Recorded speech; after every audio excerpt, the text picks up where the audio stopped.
It's been a while, but things happened in life, good things. I had my boy, came 5 weeks early, so I had to stop my project for a little bit. Healthy and everything, growing good. Anybody who's honest with themselves and married, you know that once you have a kid, kind of gotta. I lost my long nights and early mornings I was putting into the car for him. And so I work prime time during the day, which isn't much time a day. But here we go, here's an update on the car though. So, one had the exhaust put on, nothing special. Nothing special whatsoever, log style manifold. Finally put my belts on. Right now I'm having an alternator issue. Mounted my motor, my radiator and condenser.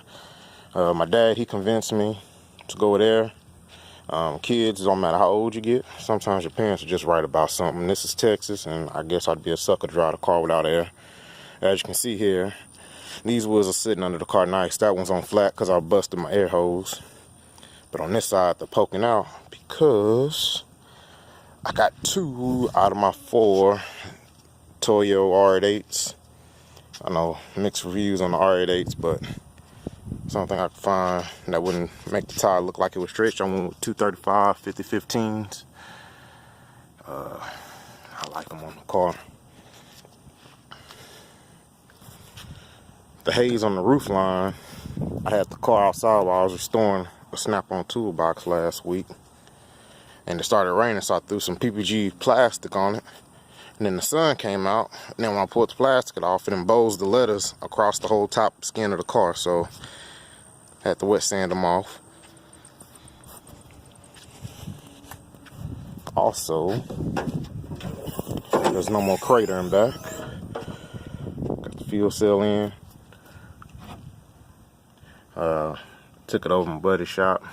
I can't call him buddy, he still charged me. Even though I had to make the template for the floors. And then we welded them in. I ran all my own hose, so I think he just charged me to use the stuff. His exhaust. And then my brackets. I have my fuel pressure regulator. That's the vent hose hanging out. I'm gonna shrink wrap the end of it. I still gotta run the second vent hose. I'm gonna put an inline fuel filter in as well and bolt it right there the same spot. My ground clearance is a little more than that if that tire wasn't flat. Blew up my air hose. Ain't nobody mad about myself. While I had on the tow truck, I left a bottle of brake fluid on top of the car and it fell right in the car. So I'm gonna get the joy of going back in there and cleaning that up.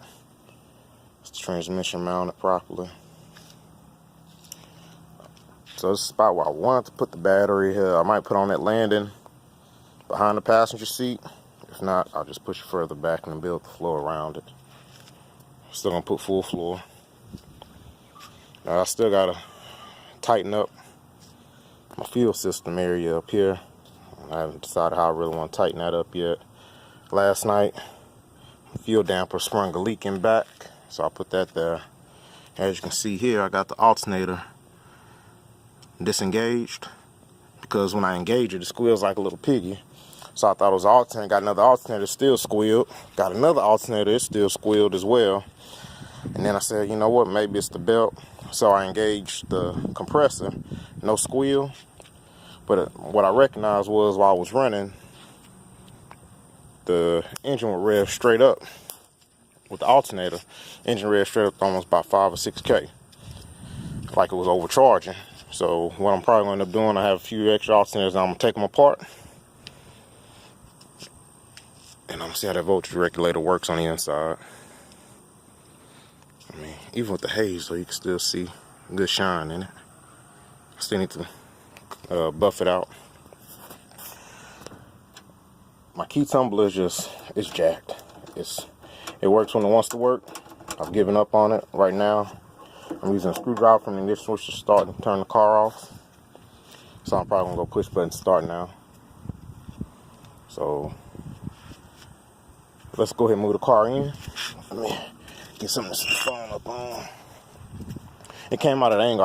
I gotta cut them front fenders. So I got a nice little rub when I turn. I guess the world knew I had to cut. I didn't want to believe it. Let's see. Right back.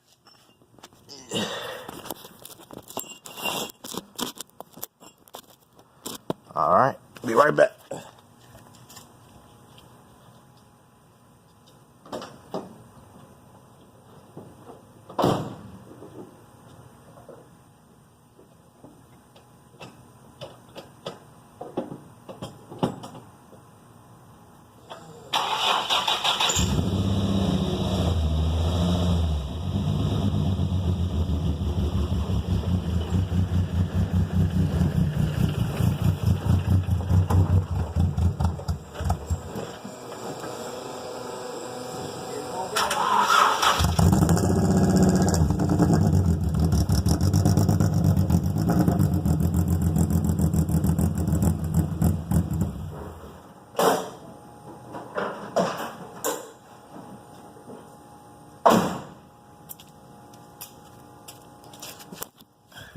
We're not going to talk about that failure I had going up the driveway, okay? All right, that's no reflection of my driving abilities. I was taking it easy because if you didn't realize, I was in the driveway crooked, but I had to cut the wheel slightly, and I don't want to bow my fender out. So when I came up the driveway, I was turning the wheel slightly and trying to go slow to ease it in, and I stalled out. Embarrassing. But as far as everything else on the car, everybody say you got a long way to go. No, I don't. I have the rest of the car complete. Once the baby was born, I took the hood to a guy to let him paint it. He was supposed to paint the hood, my wiper cowl, all my trim pieces, the body kit, and everything.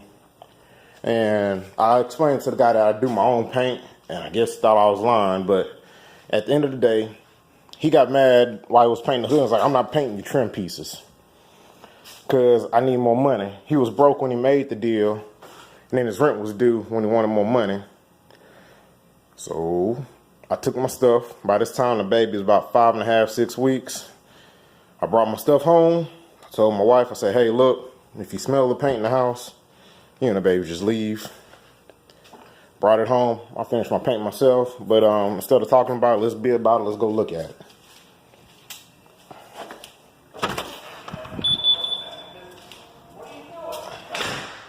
There go the other two wheels waiting to get mounted. All right, so I hijacked my son's room for now. He don't need it. Shit, he in my room. So I got all my trim pieces done in satin. It's not satin black. It's actually satin earth stone.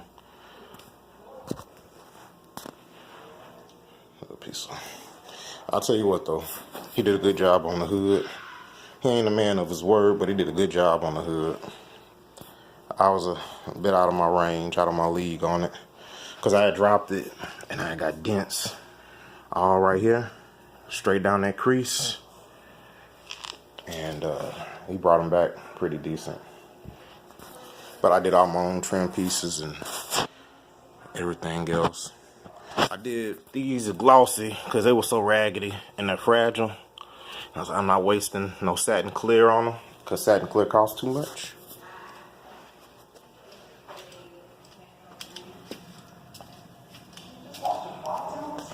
Alright, here's the painted body kit.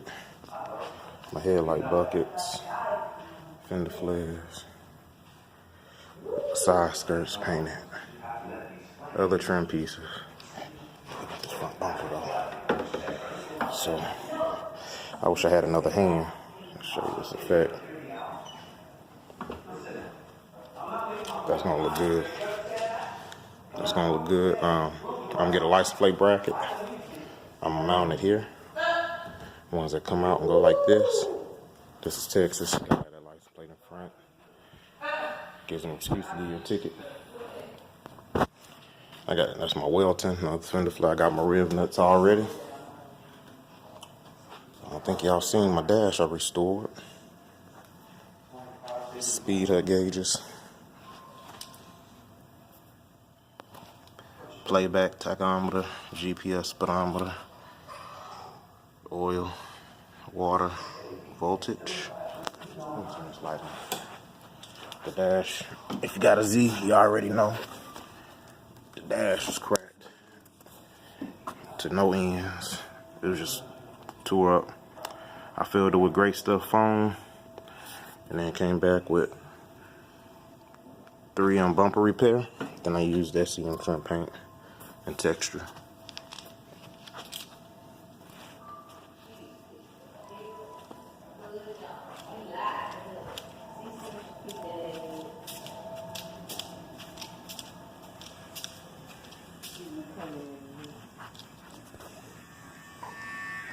Either one slowed the project down. Say hey. That's all he do is eat and sleep. Yeah.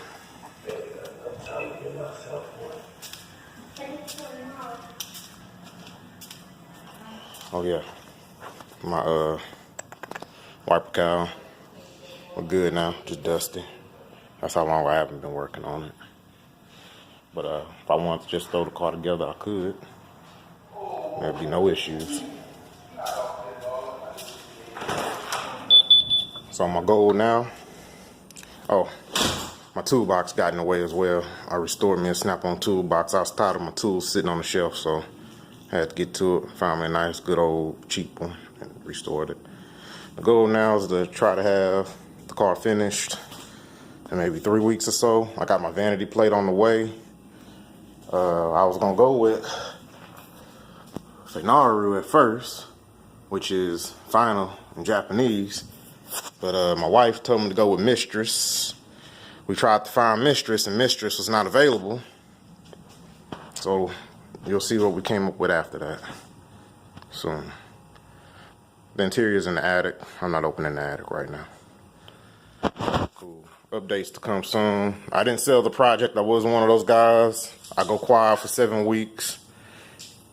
And then the project got sold. I kept it. I got lucky and had a boy. Thanks for checking.